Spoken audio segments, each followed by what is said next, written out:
Today guys, I'll teach you how to cook using a air fryer.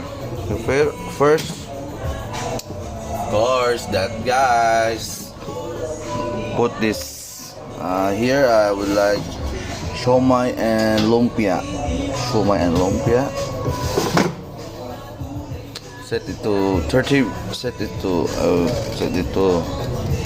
15 minutes and 200 Celsius. Okay, so wait it for your turn. Wait it. Then look to na motherfuckers. Oh yeah, Wowers. A few moments later.